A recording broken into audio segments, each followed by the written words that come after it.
Can you give us a bit of an in a nutshell, a view of what your presentation's about today, what we're talking about in terms of bark chips as a flooring option? Lee, one of the four pillars of our animal welfare approaches with Alpha is managing the environment, and obviously heat stress is very significant, and also the effect of cool or diminishing animal comfort is a real problem, because what we actually see is as soon as we get a period of inclement weather or the rains, for example, dry matter intake deteriorates.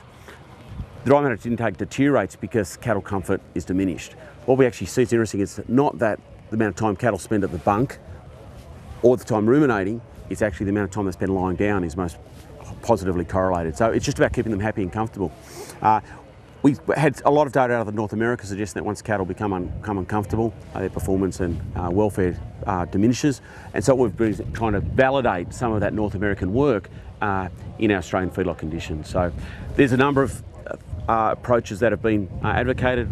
We've looked previously at sawdust, sand, sorghum stubble, and now most recently wood chips and pine bark. And what we actually found is we're running a series of replicated trials across a number of yards, and what you're witnessing up there is really demonstration of part of that project as a replicating since pens and seeing what the actual intake responses and observations of animal comfort are by actually using wood chips in those pens. And so there's several advantages we're expecting. We see an intake response, as we've mentioned.